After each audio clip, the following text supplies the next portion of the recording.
Good morning. So हे आज आपलं पहिलं लेक्चर आहे केमिकल कायनेटिक्सवरचं. केमिकल कायनेटिक्ससुद्धा फिजिकल केमिस्ट्रीचाच पार्ट आहे. तर आज आपण केमिकल कायनेटिक्स काय आहे, त्याची इंट्रोडक्शन, त्याचा सिलेबस, मग त्याच्यामध्ये वापरले जाणारे वेगवेगळ्या टर्म्स यांच्याबद्दल आपण थोडा स्टडी करणार आहोत. आजचं फर्स्ट लेक्चर आहे, त्यामुळे इंट्रोडक्टरी लेक्चर असणार आहे. नाव आज आपल्याला टॉपिक काय काय कव्हर करायचे, तर आज इंट्रोडक्शन होईल. त्याच्यानंतर introduction, syllabus, rate of reaction काय असतं आणि त्याच्यावरचे क्वेश्चन्स आपण बघणार आहोत. ठीक आहे. नाव next part is chemical kinetics काय असतं. तर केमिकल कायनेटिक्समध्ये आपल्याला जसे आपण लास्ट टाईम जसं आपलं ग्रुप थिअरी टॉपिक चालू त्याच्यामध्ये पण आपण 3 क्वेश्चन विचारले, what, why and how we study. तसेच आपण केमिकल कायनेटिक्समध्ये पण 3 क्वेश्चन बघणार. केमिकल कायनेटिक्स काय आहे, त्याचा आपल्याला काय गरज आहे आणि आपण त्याचा अभ्यास कसा करणार. So what is chemical kinetics. तर केमिकल कायनेटिक्स म्हणजे काय असतं, तर केमिकल कायनेटिक्सच्या आधी एक बेसिक वर्ड आहे, दॅट इज केमिस्ट्री. मग केमिस्ट्री काय आहे, chemistry is all about chemistry. Chemical reaction, chemistry is all about chemical reaction. Chemical reaction म्हणजे काय, मी रिॲक्टंट घेतले, त्यांच्यामध्ये काहीतरी केमिकल रिॲक्शन घडली आणि त्याच्यापासून मला प्रोडक्ट मिळाला, बरोबर ना. मग मी समजा मी भाजी घालते, तर मी भाजी बनवायला ठेवली, तर सगळ्या भाज्यांना फक्त सेम वेळ लागतो का, नाही. काही भाज्या पटकन शिजतात, काही भाज्यांना खूप वेळ लागतो, काही भाज्यांची प्रोसेस वेगळी असते, काहींचं टेम्परेचर वेगळं असतं, काहींना दिलेलं प्रेशर वेगळं असतं, बरोबर ना. सो अशाच कोणतीही केमिकल रिॲक्शन लावल्यावर किंवा तिचा सेटअप लावल्यावरती काय काय नेसेसरी गोष्टी आपल्याला माहिती असायला पाहिजेत. सगळ्यात पहिला क्वेश्चन काय असणार आहे, विल द रिॲक्शन अकर. पहिला जो क्वेश्चन आहे तो काय आहे, will the reaction occur or not, म्हणजेच फिजिबिलिटी ऑफ रिॲक्शन. समजा मी कोणते 2 केमिकल ॲड केले, तर नक्की ते एकमेकांमध्ये ॲड होऊन काही वेगळा प्रोडक्ट मला देणार आहेत की नाही, या गोष्टीची जर मला माहिती पाहिजे असेल तर मी त्याच्यासाठी कोणता टॉपिक अभ्यास करणार आहे, थर्मोडायनेमिक्स. कोणता टॉपिक अभ्यास करणार आहे, थर्मोडायनेमिक्स. की कोणती केमिकल रिॲक्शन घडेल की नाही घडेल, ती का घडेल, ही गोष्ट आपण कशामध्ये बघतो, थर्मोडायनेमिक्समध्ये. दुसरा जर क्वेश्चन मी विचारला, व्हॉट एक्सटेंट रिॲक्शन प्रसिड, म्हणजेच समजा जसं मी आता भाजीचं एक्झाम्पल दिलं, तर प्रत्येक भाजीला काय सेम वेळ लागत नाही, मग प्रत्येक केमिकल रिॲक्शनला किती वेळ लागेल, ठीक आहे. सो व्हॉट एक्सटेंट, किती एक्सटेंटपर्यंत एखादी आपण केमिकल रिॲक्शन लावली आणि तिच्यामध्ये जर 10 तास ठेवताय तरी 10%च आपल्याला जर प्रोडक्ट मिळते, तर ही काय झाली, किती वेळ ती रिॲक्शन प्रोसीड झाली, म्हणजे त्याची प्रोसेस किती वेळ चालली, ही आपल्याला कशाबद्दल माहिती देतं. मग याचा आन्सर काय, याच्यासाठी आपण कोणतं चॅप्टर शिकतो, तर इक्विलिब्रियम चॅप्टर शिकतो, बरोबर आहे. मग थर्ड क्वेश्चन काय आपल्याला माहिती पाहिजे, with what speed reaction occur. म्हणजे जे मी म्हणलं की केमिकल रिॲक्शन घडली, मी 2 रिॲक्टंट टाकले, तर काही रिॲक्टंट एकदम फास्ट स्पीडने काय करतात, एकमेकांसोबत रिॲक्ट करतात, आणि काही जे असतात ते रिॲक्शन घडते पण ती रिॲक्शन कंप्लीट व्हायला काय लागतात, 1 दिवस लागतो, 2 दिवस लागतो, 5 दिवस लागतात. तर काय स्पीड आहे केमिकल रिॲक्शनची, याच्याबद्दल आपल्याला कोण सांगतं, तर केमिकल कायनेटिक्स सांगतं, ठीक आहे. सो केमिकल कायनेटिक्सबद्दल एक गोष्ट कळली की याच्यामध्ये आपल्याला मोस्टली एकच गोष्ट बघायची आहे, ती म्हणजे rate of reaction, speed of reaction. Chemical reaction घडेल नाही घडेल हे आपण थर्मोडायनेमिक्समध्ये, इक्विलिब्रियममध्ये बघितलेलं आहे. आता आपल्याला बघायचं आहे की जी केमिकल रिॲक्शन घडणार आहे, ही मी थिअरॉटिकल पार्ट घेऊन आले, पण ही रिॲक्शन किती वेळात कंप्लीट होईल, तिला जर मला तिचा स्पीड वाढवायचा असेल तर मला काय कंडिशन द्यावे लागतील, तिचा स्पीड जर कमी करायचा असेल तर काय कंडिशन द्यावे लागतील, या सगळ्या गोष्टींचा स्टडी आपण कशात करणार आहोत, केमिकल कायनेटिक्समध्ये. मग basic question is what is chemical kinetics. ही आपल्या चॅप्टरची बेसिक डेफिनेशन आहे. जो चॅप्टर विचारला गेला त्याची डेफिनेशनच माहिती नसेल तर काही यूज नाही. So what is chemical kinetics. The chemical kinetics is a branch of chemistry that deals with rate of reaction. ती कशाबद्दल काम करत असते, रेटबद्दल काम करत असते, and also deals with factors affecting rate of reaction. So chemical रिॲक्शन्समध्ये काय तिचा स्पीड असतो, काय रेट असतो, आणि तिचे फॅक्टर्स.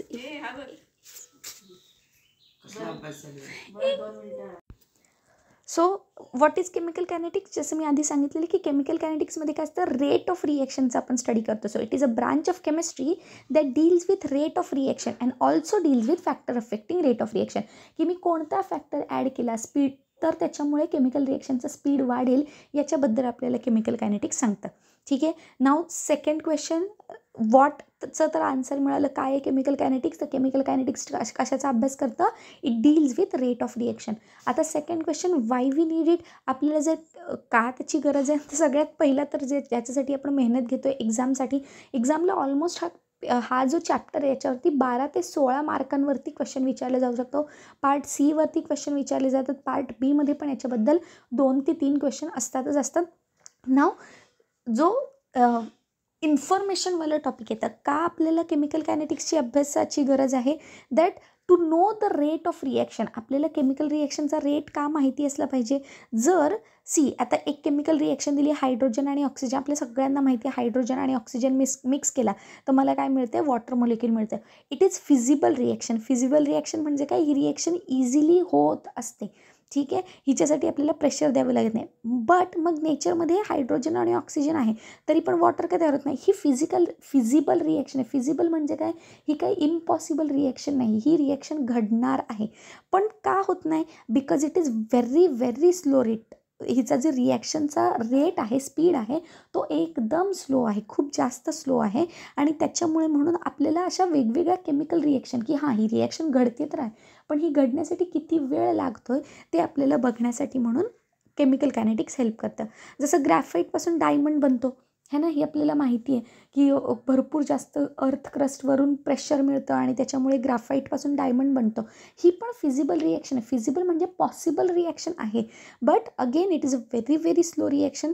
सो आपल्याला कोणत्या रिॲक्शन स्लो आहेत, कोणत्या रिॲक्शन फास्ट आहेत, कोणत्या रिॲक्शन किती स्पीडने घडतात हे बघण्यासाठी म्हणून केमिकल कायनेटिक्सचा स्टडी करायचा आहे. Now the third and important topic, how we study it. आपण याचा अभ्यास कसा करणार आहोत.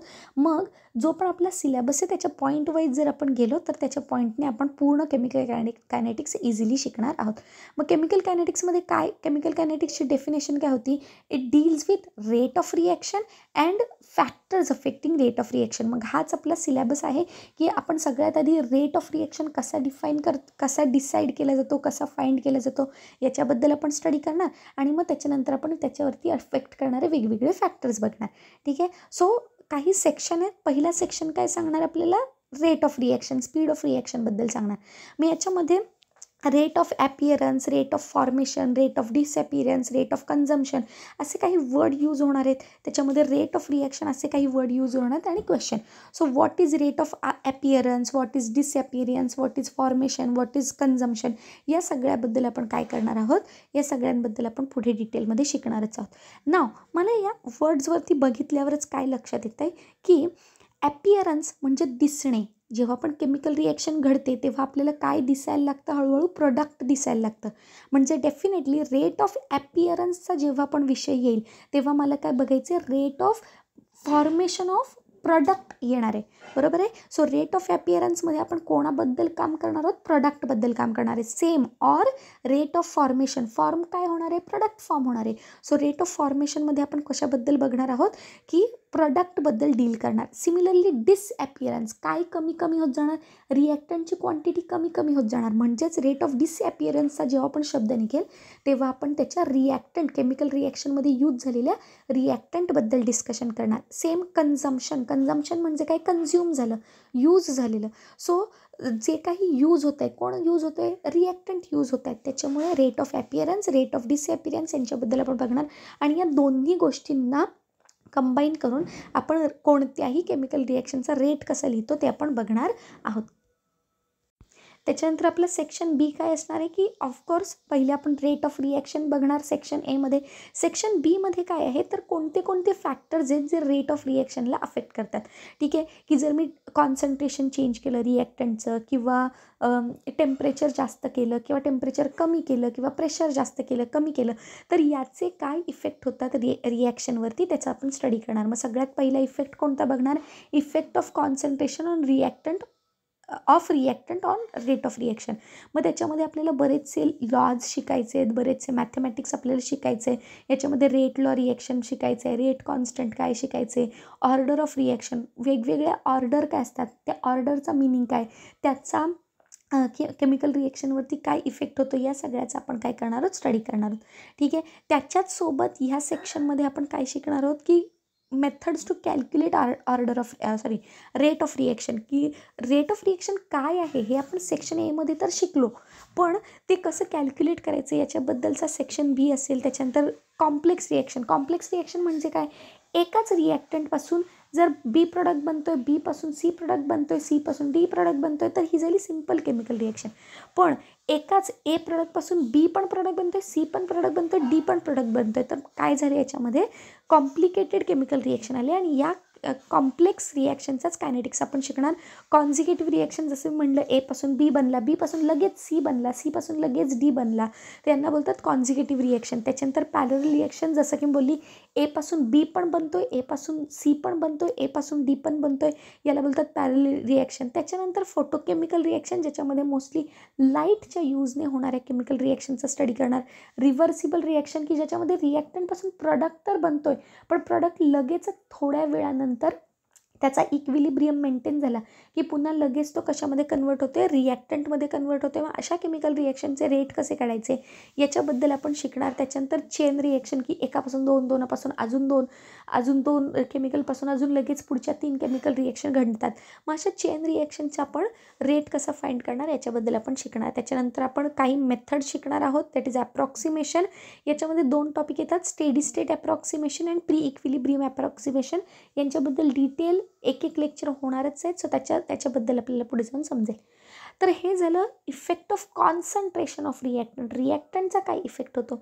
नाव second point is effect of temperature. जर मी टेम्परेचर वाढवलं, टेम्परेचर कमी केलं तर काय इफेक्ट होतो याच्याबद्दल आपण शिकणार. मग याच्यामध्ये काही कन्सेप्ट्स आहेत, जसं की हुड सायंटिस्टने दिलेली कन्सेप्ट, हुड कन्सेप्ट, गार्डिनरने दिलेली Gardiner concept, Arrhenius theory, concept of activation energy ज्याला बोलतात, किंवा मॉडर्न थिअरी. त्याच्यामध्ये आपण मॉडर्न थिअरीमध्ये बऱ्याचशा शिकणार आहोत.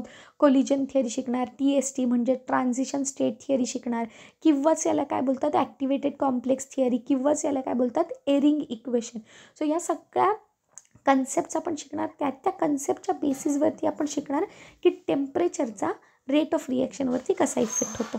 ठीक आहे. नाव त्याच्यानंतर इफेक्ट ऑफ कॅटलिस्ट की कॅटलिस्टचा काय वापर करू शकतो आपण.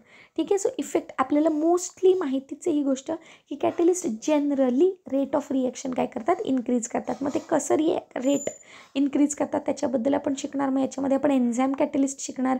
याच्यामधले आपण काही प्लॉट शिकणार ज्याच्याबद्दल मोस्टली नेटमध्ये क्वेश्चन विचारलाच जातो. आणि ॲसिड बेस कॅटलायसिस शिकणार. सो ह्या दोन मेथड्स आहेत ज्याच्या बेसिसवरती आपण रेट ऑफ रिॲक्शन फाइंड करू शकतो. हे झाले 2 इम्पॉर्टंट सेक्शन. याच्यानंतर एक सेक्शन आहे सेक्शन C, ज्याच्यामध्ये आपण काही एक्स्ट्रा पॉईंट शिकणार आहोत कायनेटिक्स रिलेटेड.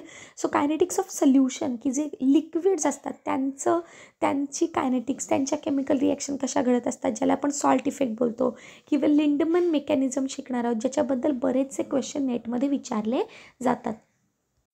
नाव फर्स्ट सेक्शन हा होता पूर्णपणे आपला सिलेबस. आता आपण नेक्स्ट सेक्शनमध्ये जातो आहे, जो की आहे very first section A, rate of reaction.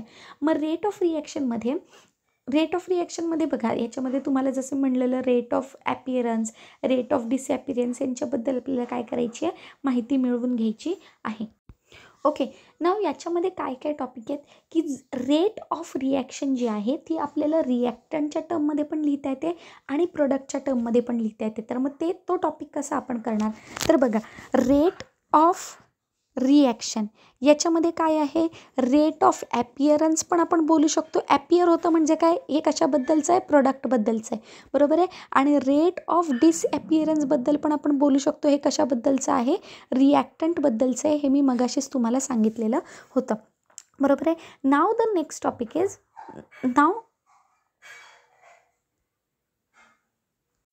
ठीक आहे. सो काय शिकलो आपण की रेट ऑफ रिॲक्शन ही रेट ऑफ डिसॲपिअरन्स आणि ॲपिअरन्सच्या बेसिसवरती पण लिहिता येऊ शकते. मग आता मला सांगा, जर A प्लस B ही माझी केमिकल रिॲक्शन आहे आणि त्याच्यापासून मला C प्लस D असे 2 प्रोडक्ट मिळतात, तर याच्यामध्ये डेफिनेटली जो A आणि B आहे तो काय होणार आहे, डिक्रीज होणार आहे. टाईमसोबत काय होणार आहे, डिक्रीज होणार आहे. आणि तेच C आणि Dचं कॉन्सन्ट्रेशन किंवा क्वांटिटी काय होत जाणार आहे, इन्क्रीज होत जाणार आहे. एवढं तर लक्षात येतं आहे. त्याच्यामुळे सिन्स A आणि Bची जी पण व्हॅल्यू आहे ती कमी होत जाणार आहे. म्हणून जेव्हा पण आपण रेट ऑफ रिॲक्शन लिहिणार तेव्हा रिॲक्टंटच्या बाजूला आपण कोणता साईन देणार, नेगेटिव्ह. आणि तेच जेव्हा आपण प्रोडक्टबद्दलची गोष्ट बोलणार तेव्हा त्याच्या साईडला आपण कोणता साईन देणार, पॉझिटिव्ह साईन देणार. ही झाली पहिली टर्म. दुसरी टर्म, जेव्हा पण आपण स्पीड सांगतो तेव्हा आपण कसं बोलतो की मी कोणतंही काम, समजा मी 10 पानं अभ्यासाची लिहिली तर ती मी कसं बोलणार की मी 10 पानं 10 मिनटात लिहिली, म्हणजे माझा स्पीड नॉर्मल आहे. आणि तेच जर समोरच्या व्यक्तीने 10 पानं 20 मिनटात लिहिली तर त्याचा स्पीड माझ्यापेक्षा कसा आहे, कमी आहे. बरोबर आहे. याच्यामध्ये मी कोणत्या टर्मचा वापर केला, टाईम फॅक्टरचा वापर केला. बरोबर आहे ना. म्हणजे मी 10च पेजेस सेम गोष्ट किती मिनटात वापर केला, 10 मिनटात लिहिलं. समोरच्या व्यक्तीने 10च पानं पण किती मिनटात लिहिली, 20 मिनटात लिहिली. म्हणजे रिलेटिव्हिटी कशाची वापरली, टाईमची. तसंच याच्यामध्ये डिक्रीज तर होतं आहे, इन्क्रीज तर होतं आहे, पण कशाच्या टर्ममध्ये, टाईमच्या टर्ममध्ये. आणि त्याच्यामुळे तुम्हाला डिवायडेड बाय डेल्टा टी हे नोटीस होणारच आहे. या 2 गोष्टी तुम्हाला समजल्या. आता या 2 गोष्टींच्या बेसिसवरती आपण रेट ऑफ ॲपिअरन्स लिहू शकतो. आता मला सांगा, रेट ऑफ ॲपिअरन्स आहे म्हणजे प्रोडक्टबद्दल गोष्ट आहे, म्हणजे सी किंवा डी बद्दलची गोष्ट आहे. मग ती कशी लिहिणार, मग rate of appearance of C जर लिहायचा झाला तर कसं लिहिणार, पहिले तर पॉझिटिव्ह साईन लिहिणार. बरोबर आहे. याच्यासोबत डी सी लिहिणार. आपण कोणाबद्दल लिहितो, आपण rate of appearance of C लिहितो आहे. बरोबर ना. त्याच्यामुळे मी कशाबद्दल, delta C upon delta T म्हणजे change in concentration in production of C upon with respect to time. बरोबर आहे. सो हा झाला rate of reaction of rate of appearance of C. मग तसंच rate of appearance of D कसं लिहिणार आपण, तर इथे पण कारण डी बनतोय त्याच्यामुळे पॉझिटिव्ह साईन येणार. मग डी येणार डिवायडेड बाय डी टी येणार. बरोबर आहे. सिमिलरली जर मी रेट ऑफ डिसॲपिअरन्स लिहायचा प्रयत्न केला, डिसॲपिअरन्स कोण कोण होतं आहे, ए आणि बी काय होतं आहे, डिसॲपिअर होतात. बरोबर आहे. मग यांच्याबद्दल कसं लिहिणार, मग rate of disappearance of A is equal to, आता काय डिसॲपिअर होते म्हणजे negative sign, so minus D A upon D T. आणि सिमिलरली डी टी का टाईप होत नाही आहे, टी. ठीक आहे. आणि रेट ऑफ डिसॲपिअरन्स ऑफ पीचं कसं लिहिणार, minus D B upon D T. एवढा अंदाज आला. सो हाच टॉपिक जो आहे तो पुढच्या याच्यामध्ये लिहिलेला आहे. बघा काय लिहिलं आहे याच्यामध्ये. सगळ्यात पहिली गोष्ट तर की कोणतीही केमिकल रिॲक्शन आहे तर त्याच्यामध्ये काय रिॲक्टंट आणि प्रोडक्ट असतात. 0 टाईमला त्या पूर्ण बीकरमध्ये काय प्रेझेंट असणार आहे, रिॲक्टंट असणार आहे. आणि प्रोडक्ट कशा असणार आहे, 0. कारण 0 टाईमला जेव्हा मी आत्ता केमिकल रिॲक्शन चालू केली तेव्हा लगेच त्याचं प्रोडक्ट काही पहिल्या सेकंदाला बनत नाही. जसा काही टाईम जाणार आहे, टाईम T1पर्यंत टाईम जाणार, तेव्हा डेफिनेटली रिॲक्टंटची जी क्वांटिटी ती चेंज झाली असणार आहे. ती कशी ते पुढे बघूच, पण रिॲक्टंटची क्वांटिटी काय झाली असणार आहे, चेंज. बरोबर ना. म्हणून तिथे R2 लिहिले. आणि तेच डेफिनेटली काहीतरी प्रोडक्ट बनलेला असणार आहे, म्हणजेच P2 पण काहीतरी फॉर्म झाला असणार आहे. आता मला सांगा, जर R1 100 आहेत, 10 मिनटानंतर काय होणार आहेत, 100मधून काही मोलेक्युल्स डेफिनेटली कमी होणार, म्हणजेच 90 मोलेक्युल्स शिल्लक राहिले किंवा 80 मोलेक्युल शिल्लक राहिले. याच्याच वरून आपण काय फाइंड करू शकतो की R1ची व्हॅल्यू ही ऑलवेज मोठी असणार आहे आणि R2ची व्हॅल्यू कशी असणार आहे, स्मॉलर. जे खाली लिहिलेले wear R1 is greater than R2. आणि सिमिलरली जेव्हा मी केमिकल रिॲक्शन चालू केली तेव्हा P1ची व्हॅल्यू 0, पण 10 मिनटांनंतर डेफिनेटली काही मोलेक्युल्स P2चे बनलेलेच असणार आहे. त्यामुळे P2ची व्हॅल्यू काय असणार आहे, जास्त असणार आहे कम्पेअर टू P1. ह्या 2 गोष्टी समजल्या. नाव जर मी डेल्टा आर लिहिला, आर म्हणजेच काय, रिॲक्टंटमधला डिफरन्स दिसला तर मी काय करा, आपण डिफरन्स कसं काढतो, फायनल मायनस इनिशियल. मग फायनल व्हॅल्यू काय आहे, R2मधून मी काय केलं, R1 डिलीट केलं. आत्ताच आपण शिकलो की R2ची व्हॅल्यू कशी आहे, छोटी आहे, R1ची व्हॅल्यू कशी आहे, मोठी आहे. मग ज्याची व्हॅल्यू मोठी असते त्याचंच साईन मिळतं. बरोबर ना. त्यामुळे जे रिॲक्टंट आहेत त्याच्यामध्ये कसा साईन येतो, नेगेटिव्ह साईन येतो. जसं R2ची व्हॅल्यू जसं मी म्हणलं की 8 मोलेक्युल शिल्लक राहिले, पण ओरिजिनली किती मोलेक्युल होते, 10. जर 8मधून 10 घालवले तर आन्सर किती येते, -2. त्यामुळे डेफिनेटली ऑलवेज रिॲक्टंटच्या साईडला कसं येतं, मायनस साईनच येतं. सिमिलरली जर आपण प्रोडक्टच्या बाबत बघितलं तर सगळ्यात अगोदर प्रोडक्ट किती होता, P2, म्हणजे जो प्रोडक्ट थोड्या टायमानंतर बनला, फायनल मायनस इनिशियल. मग फायनली माझ्याकडे किती मोलेक्युल बनले बाबा, 2 मोलेक्युल बनले.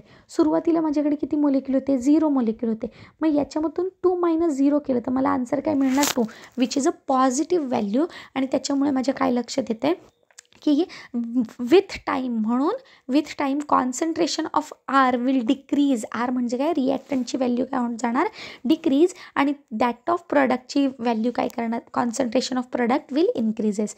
ठीक आहे. सो हा टॉपिक समजला. इथून ते नेगेटिव्ह आणि पॉझिटिव्ह साईन आलेलं आहे जे मी मगाशी सांगितलं.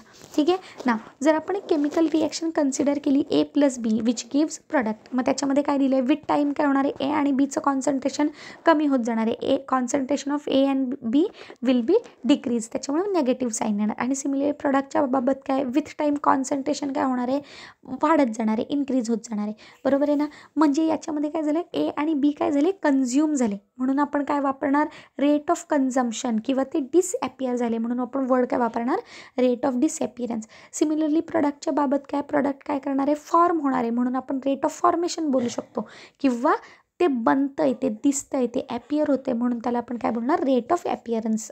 रेट ऑफ ॲपियरन्स दिसणार. रिॲक्टंट आणि प्रोडक्ट क्लिअर झाले ना.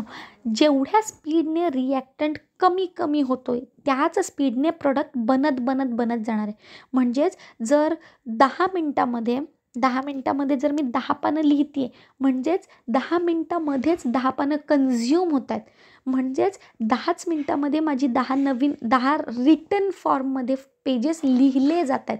याचाच अर्थ जेवढा रिॲक्टंट ज्या स्पीडने कमी होईल त्याच स्पीडने प्रोडक्ट बनणार आहे. त्याच्यामुळे आपण रेट ऑफ रिॲक्शन रिॲक्टंटच्या टर्ममध्ये पण सांगू शकतो किंवा प्रोडक्टच्या टर्ममध्ये पण सांगू शकतो.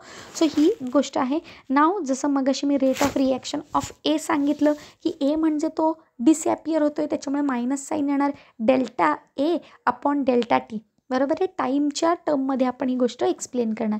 तसंच rate of disappearance of B काय येणार, minus sign of D B upon D T. त्याच्यानंतर rate of reaction of rate of appearance of P म्हणजे काय, प्रोडक्ट आहे आपला जो की बनतो आहे, त्यामुळे पॉझिटिव्ह साईन येणार, delta P upon delta T, because product have positive sign. ठीक आहे. आता जर एक्झाम्पल दिलं, जे आपण एक्झाम्पल ऑलरेडी सॉल्व्ह केलं होतं, A+B गिव्ह C+D, तर त्याचे रेट ऑफ डिसॲपियरन्स पण आपल्याला लिहिता येतात आणि rate of appearance of C+D दोन्ही पण आपल्याला लिहिता येणार आहे. आता जसं या सेक्शनमध्ये बोललं आहे की रेट ऑफ रिॲक्शन हा आपण रिॲक्टंटच्या टर्ममध्ये पण लिहू शकतो किंवा प्रोडक्टच्या पण टर्ममध्ये लिहू शकतो. मग तसंच rate of disappearance of reactant upon stoichiometry or is equal to rate of appearance of product upon stoichiometry. मग रेट, हे जे आपण rate of disappearance rate of appearance काढले, हा त्यातला एक छोटा सेक्शन होता. आता ॲक्च्युअल जर रेट ऑफ रिॲक्शन बघितली तर ती कशी असते की माझं जे पण डी ए समजा मायनस साईनमध्ये आहे, बरोबर ना, डी ए कसं आहे, मायनस साईनमध्ये, म्हणून मी minus D A upon D T तर लिहिला. पण या एच्या पुढे जी काही स्टेचिओमेट्री आहे ती काय करणार, मी अपॉनमध्ये लिहिणार. जी पण स्टेचिओमेट्री समजतं, समजा 2A + 2B लिहिलेलं असेल तर minus D upon D T तर कॉन्स्टंट आहे, पण हा जो 2 आहे तो एक्सची व्हॅल्यू काय बनेल, इथे 2 बनेल. जी पण स्टेचिओमेट्री असते ती आपण काय करतो, डिवाइडला ॲड करतो, म्हणून डिवायडेड बाय स्टेचिओमेट्री लिहिले. मग जर आता एक एक्झाम्पल घेतलं, 2A + 3B गिव्स 2C, तर ह्याला कसं सॉल्व्ह करणार आपण, रेट ऑफ डिसॲपियरन्स ऑफ ए कसं लिहिणार, एच्या बाबत कसं लिहिणार, minus D A upon D T, एवढं तर क्लिअर. आणि त्याला डिवायडेड बाय काय लिहिणार, 2. जर rate of disappearance of B लिहायचं झालं तर minus D B upon D T divided by काय लिहिणार, 3. आणि तेच आपण ॲपियरन्स ऑफ सी लिहिलं तर ते कसं लिहिणार, plus D C upon D T divided by 2 लिहिणार. बरोबर आहे. आता ही जी 2ची जी व्हॅल्यू आहे ती एवढी डिवाइड आहे, तिला जर मी इकडे घेऊन आले, मल्टिप्लायला घेऊन आले, तर ती कशी लिहिणार, ही 2 आहे म्हणजे वर जाऊन काय होणार, 1/2 होणार. हा 3 आहे म्हणजे हा वर जाऊन काय करणार, 1/3 होणार. हा 2 आहे, हा वर जाऊन काय होणार, 1/3 होणार. ठीक आहे. सो हाच सेक्शन आपला पुढचा अभ्यासाचा आहे की समजा मी एक्झाम्पल लिहिलं 2A + 3B गिव्स 2C, तर त्याच्यामध्ये रेट ऑफ डिसॲपियरन्स ऑफ ए पण लिहू शकता, rate of disappearance of C पण लिहू शकता, रेट ऑफ डिसॲपियरन्स ऑफ बी पण लिहू शकता. ठीक आहे. सो याच्यामध्ये रेट ऑफ डिसॲपियरन्स आणि ॲपियरन्सबद्दल बोललेले, रेट ऑफ रिॲक्शनबद्दल नाही. जेव्हा रेट ऑफ रिॲक्शन लिहितो तेव्हा आपण काय वापरणार आहोत, स्टेचिओमेट्री वापरणार आहोत. ठीक आहे. आता याच्यावरून फायनली रेट ऑफ रिॲक्शन कशी काढणार, मग जर मी एच्या बेसिसवर ड्रॉ करायचं झालं तर पहिले तर मी डिसॲपियरन्स, नॉर्मल रेट ऑफ डिसॲपियरन्स लिहिणार, त्याच्या खाली त्याची स्टेचिओमेट्री. मग आपण मागच्या पेजवरती डिसअपिअरन्स ऑफ ए तर लिहिला की -dA/dt. त्याच्या खाली त्याची स्टेचिओमेट्री काय होती 2 होती म्हणून मी 2 लिहिली. ठीक आहे. Similarly rate of reaction of बीच्या टर्म्समध्ये पण लिहू शकतो की बी पण डिसअपिअर होतो त्यामुळे मायनस साईन आला. बी सोबत जी स्टेचिओमेट्री होती ती 3 होती त्यामुळे मी 3 ॲड केलं. Similarly rate of appearance of C म्हणजे सी बनतोय त्यामुळे पॉझिटिव्ह साईन, मग dC/dt डिवायडेड बाय स्टेचिओमेट्री किती आहे त्याची 2 ती पण लिहिली. सिमिलरली जसं म्हणलं की हा 2 जो डिवाइड आहे इथे जाऊन मल्टिप्लाय होईल तर 1/2 होईल. 3 जो आहे तो 1/3 होणार आणि 2 जो आहे तो 1/2 होणार. ठीक आहे. याच्यावरून फायनली रेट ऑफ रिॲक्शन काय कळते जी आपण ॲपिअरन्सच्या बेसिसवरती पण लिहू शकतो, डिसअपिअरन्सच्या बेसिसवर पण लिहू शकतो. म्हणून सगळीकडे इक्वल टूचं साईन आहे की हा rate of disappearance of A झाला, हा rate of disappearance of B झाला, हा झाला rate of appearance of C. आणि या सगळ्यांमध्ये कोणतं साईन आहे इक्वल टूचं साईन आहे. नोट काय आहे रेट ऑफ रिॲक्शन रिॲक्टंटकडून किंवा प्रोडक्टकडून काढता येतं. ठीक आहे. आता याची ट्रिक काय आहे की बेसिकली जी पण स्टेचिओमेट्री दिसते त्याला 1/, करून लिहायचं. ठीक आहे. 2 असेल तर 1/2 लिहिणार, 3 असेल तर 1/3 लिहिणार, 2 असेल तर 1/2 लिहिणार. ठीक आहे. जर ए आणि बी रिॲक्टंट आहेत तर नेगेटिव्ह साईन येणार, सी आहे तर प्रोडक्ट आहे म्हणजे पॉझिटिव्ह साईन येणार. मग रेट ऑफ रिॲक्शन डिरेक्टली कसं लिहिलं, ए म्हणजे -D/dt, बी असेल तर -dB/dt आणि सी असेल तर प्लस dC/dt एवढं लिहिलं. सिमिलरली त्याच्या स्टेचिओमेट्री 2 म्हणजे काय लिहिणार, मल्टिप्लाय कशाने करणार 1/2 ने, 3 आहे म्हणजे 1/3 ने आणि 2 आहे म्हणजे 1/2 ने त्याला काय केलं मल्टिप्लाय केलं. डिवायडेड बाय स्टेचिओमेट्री असं पण लिहू शकतो किंवा मल्टिप्लाय बाय स्टेचिओमेट्रीच्या वेळेस काय करावं लागेल आपल्याला 1/, जी पण स्टेचिओमेट्री आहे ती लिहावी लागेल. ठीक आहे. आता जर समजा एखादं एक्झाम्पल आलं की त्याच्यामध्ये क्वेश्चन आहे की 1/2A गिव्स 3P तर तेव्हा रेट ऑफ रिॲक्शन कसं लिहिणार, ROR कसं लिहिणार, तर -dA/dt तर कन्फर्म आहे इज इक्वल टू +dP/dt तर कन्फर्म आहे. बट याच्यासोबत आता हा 1/2 आहे ना, तो वरती जाऊन काय होणार only 2. So -2 dA/dt is equal to आता 3 येतो काय करणार 1/3. सो जी पण स्टेचिओमेट्री असेल त्याला उलटं करायचं. ठीक आहे. 1/2 आहे म्हणजे 1/2च लिहिलं असं नाही, 1/2ला उलटं केलं तर त्याचा आन्सर काय तर 2 येतं. बरोबर आहे. 3 असेल त्याला उलटं केलं तर त्याचा आन्सर काय येणार 1/3 येणार. ठीक आहे. सो अजून एक एक्झाम्पल सॉल्व्ह केलेलं जे की इझी आहे, ज्याला आपण इझिली सॉल्व्ह करू शकतो की नुसता ए आहे त्यामुळे काही स्टेचिओमेट्री नाही, बीला 2 आहे स्टेचिओमेट्री त्यामुळे 1/2 लिहिली, 3 आहे त्यामुळे 1/3 लिहिली आणि 4 आहे त्यामुळे 1/4 लिहिलं. ठीक आहे. Now the next question is for the reaction 2A + B gives 3Z. If rate of reaction of A is rate of consumption of A is 2 × 10⁻⁴ mole m³ per second, the rate of formation of Z will be. मग बघा त्यांनी काय दिलं आहे, आता आपल्याला काय काय माहिती आहे, रेट ऑफ काय काय दिलेलं त्यांनी, रेट ऑफ कन्झम्पशन म्हणजे काय मायनस साईन येणार, मग -dA/dt ची व्हॅल्यू त्यांनी दिलेली आहे. त्याच्यानंतर त्यांनी काय विचारलेलं आहे, रेट ऑफ फॉर्मेशन म्हणजे ROF ची व्हॅल्यू विचारलेली आहे. म्हणजे डेफिनेटली पॉझिटिव्ह साईन येणार, dZ/dt ची व्हॅल्यू काढायची. आता ह्या गोष्टी आपण एकत्र आणू शकत नाही. हे कधी एकत्र येणार जर आपण रेट ऑफ रिॲक्शनच्या फॉर्ममध्ये लिहिलं तर. मग रेट ऑफ रिॲक्शन लिहिण्यासाठी स्टेचिओमेट्री लिहावी लागेल. मग स्टेचिओमेट्री कशी येणार, 2A आहे म्हणजे काय असणार आहे 1/2 इंटू जी पण -dA/dt ची व्हॅल्यू किती दिली आहे 2 × 10⁻⁴. बरोबर आहे. इज इक्वल टू dZ ची व्हॅल्यू त्यांनी काय केली विचारली. मग dZच्या आधी झेडचा स्टेचिओमेट्री काय 1/3 कारण 3Z आहे ना त्यामुळे 1/3 × x या एक्सची व्हॅल्यू आपल्याला काढायची. मग जर क्रॉस मल्टिप्लाय केलं तर आपल्याला फायनली आन्सर काय मिळणार आहे बघा. जर क्रॉस मल्टिप्लाय केलं तर हा डिवाइड इकडे जाऊन काय करणार मल्टिप्लाय होणार, हा 2 आणि 2 एकमेकांना कॅन्सल करणार, हा 3 इथे जाणार तर 3 × 10⁻⁴ इज इक्वल टू x. त्याच्यामुळे एक्सचीच म्हणजेच रेट ऑफ फॉर्मेशन ऑफ dZची व्हॅल्यू काय आली 3 × 10⁻⁴. हेच आन्सर आहे का. नेक्स्ट पेजवर बघ. सी करेक्ट अप्रोच लावला आहे. याच्यामध्ये काय आन्सर आहे, DZची व्हॅल्यू काय असणार आहे, 3 × 10⁻⁴ व्हॅल्यू असणार आहे. बरोबर आहे. सो करेक्ट आन्सर आहे. नाव द सेकंड प्रॉब्लेम काय दिले याच्यामध्ये, की जर मी एखादी केमिकल रिॲक्शन घेतली 2x3 ज्याच्यापासून मला काय मिळतं आहे, 3x2 मिळतं आहे, त्याच्यामध्ये rate of formation of x2 काय आहे. मग रेट ऑफ फॉर्मेशन सगळ्यात आधी आपण दोन्ही जर रेट ऑफ ॲपिअरन्स आणि डिसॲपिअरन्स लिहिले तर ते कसे लिहिणार, रेट ऑफ रिॲक्शन कशी लिहिणार, 1/2 - dx3/dt is equal to minus sign दिला आहे ना, आणि 3x2 म्हणजे 1/3 dx2/dt लिहिणार. बरोबर आहे. आता त्यांनी काय विचारलं आहे की rate of formation of x2, मग याची व्हॅल्यू काढायची आहे. तर हे इक्वल टूचं साईन तर आहे, म्हणजे हा 1/3 जो आहे तो काय करणार, आपण इकडे पाठवणार. जर इक्वल टूच्या साईनच्या इकडे पाठवलं, जर हा डिवाईडला आहे तर इकडे जाऊन काय करणार, मल्टिप्लाय.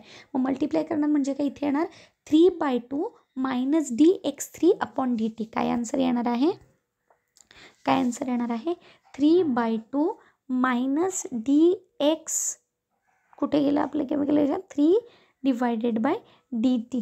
बरोबर आहे. सो हा काय आहे, आपला ऑप्शन डी आहे बघा, 3/2 - dx3/dt. बरोबर आहे. सो हे झालं करेक्ट अप्रोच.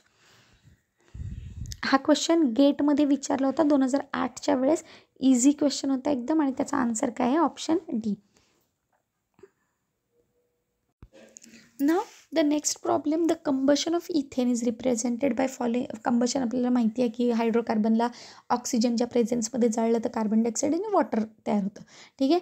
जर असं आहे तर which of the following statement is true, कोणतं स्टेटमेंट याच्यामध्ये ट्रू आहे ते आपल्याला बघायचं आहे. ठीक आहे. The rate of consumption of ethane is 7 times faster than rate of reaction, rate of consumption of oxygen, water is form at rate. जे पण 4 ऑप्शन दिलेले आहेत तर त्यातले कोणते कोणते इक्वेशन्स हे करेक्ट.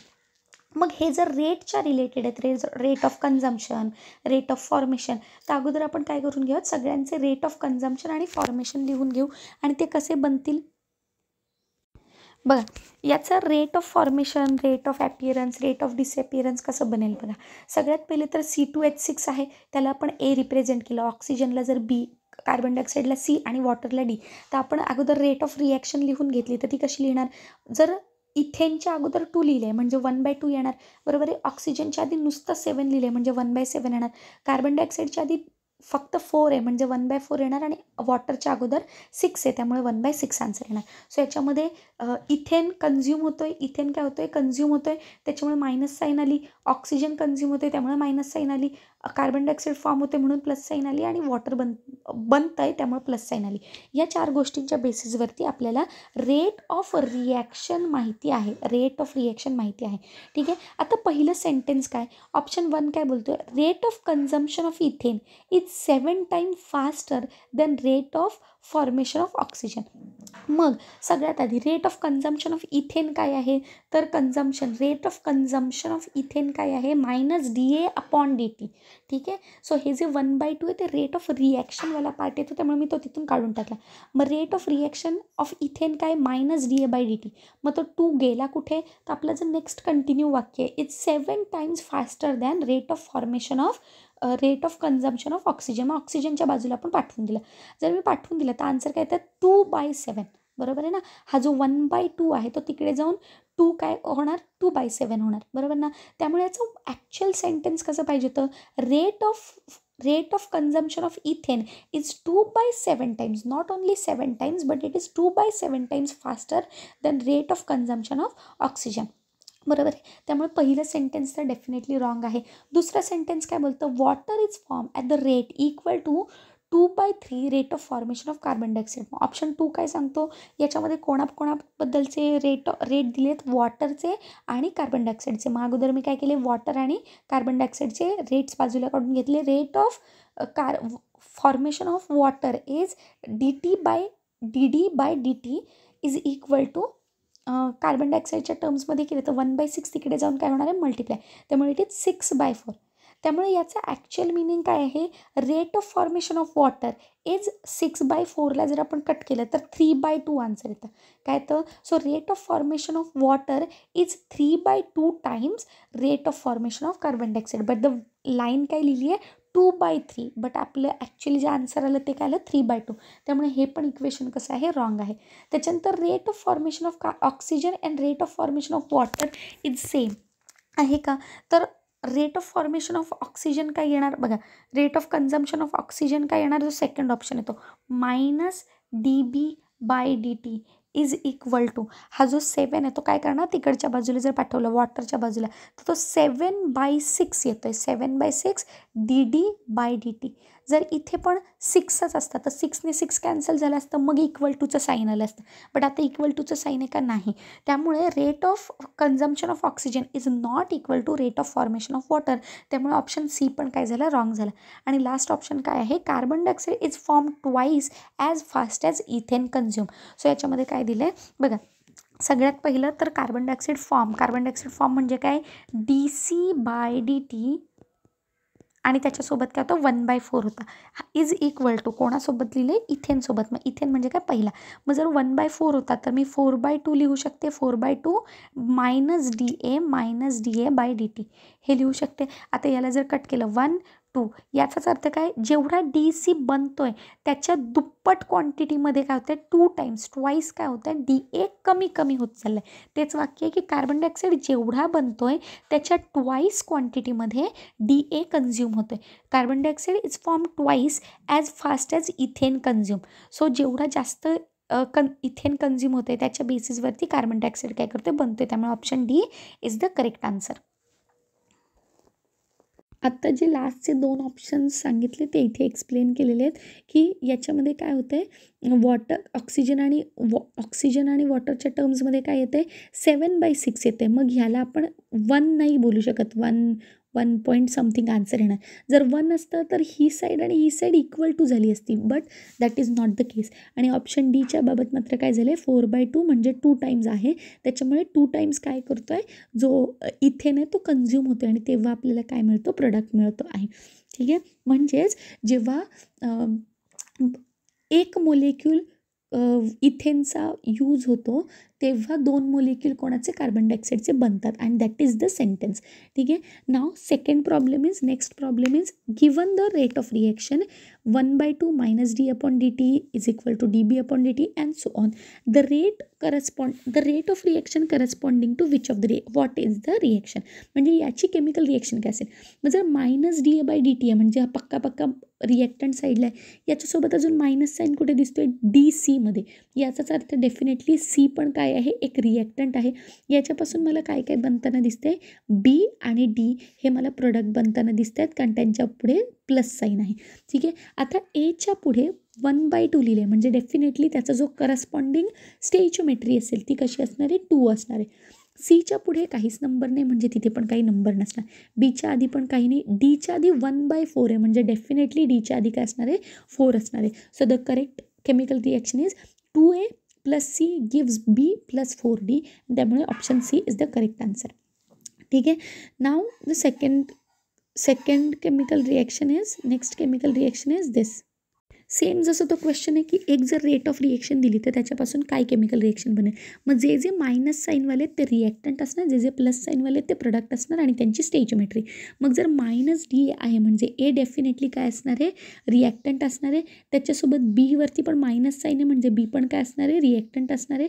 त्याच्यानंतर P आणि C हे दोघंजणं, C आणि P हे दोघंजणं कोण असणार आहेत, आपले प्रोडक्ट असणार आहेत. आता Aच्या अगोदर काय लिहिले 1/2 म्हणजे डेफिनेटली इथे 2 असणार. Bच्या आधी 3 लिहिलं आहे याचाच अर्थ इथे 1/3 असणार आहे. सिमिलरली Cच्या आधी जर 3 लिहिले म्हणजे इथे 1/3 असणार आहे. आणि जर P आहे म्हणजे इथे Pच्या आधी 2 लिहिले म्हणजे इथे 1/2 असणार आहे. त्यामुळे the correct answer is 2A + 1/3 B gives 1/2 P + 1/3 C and that is option D is the correct answer. ठीक आहे. सो हे जे 2 क्वेश्चन होते ते सिमिलर काइंडचे होते. नेक्स्ट क्वेश्चन काय आहे की प्रॉब्लेम काय आहे की जर तुम्हाला एखादी रेट ऑफ रिएक्शन दिलेली आहे dx/dt equals to -2 dy/dt equals to 1/3 dc/dt equals to -1/3 dp/dt. तर याची केमिकल रिएक्शन काय असेल. सेम मागसारखाच प्रॉब्लेम, मायनसवाले साईन रिएक्टंट, प्लसवाले साईन प्रोडक्ट. सो मायनसवाले कोण कोण आहे, Y आहे, वाय दिसतोय, रिॲक्टंट साईडमध्ये वाय आहे, प्लस अजून रिॲक्टंटमध्ये पी दिसतोय. त्याच्यापासून काय काय मिळतं आहे, एक्सकडे पण पॉझिटिव्ह साईन आहे म्हणजे हा पण प्रोडक्ट आहे आणि सोबत सी पण काय आहे, प्रोडक्ट आहे. आता वायच्या पुढे वायच्या पुढे 2 आहे, त्यामुळे डेफिनेटली इथे 1/2 येणार. पीच्या अगोदर 1/3 आहे म्हणजे पीच्या अगोदर नुसता 3 येणार. एक्सच्या आधी काहीच नाही त्यामुळे इथे काही येणार नाही. आणि सीच्या आधी काय आहे, 1/3 आहे त्यामुळे इथे काय येणार, नुसता 3 येणार. So the correct answer is 1/2 Y plus 3p gives x plus 3c. आणि हा आपला बेसिक आन्सर होता. हे जे लास्ट 3 क्वेश्चन होते ते सिमिलर काइंडचे होते. सो हे करून केमिकल कायनेटिक्सची इंट्रोडक्शन मिळाली. आज आपण रेट काय असतं ते शिकून घेतलं. त्याच्यानंतर rate of formation, rate of appearance, rate of disappearance या टर्म्स काय असतात हे शिकून घेतलं. त्याच्या बेसिसवर रेट ऑफ रिएक्शन कसा फाइंड करायचा याच्याबद्दल शिकलो. सो उद्यापासून सेक्शन बी स्टार्ट होईल. नेक्स्ट लेक्चरपासून सेक्शन बी स्टार्ट होईल आणि इथून इम्पॉर्टंट टॉपिक स्टार्ट होऊन जातं. थँक्यू.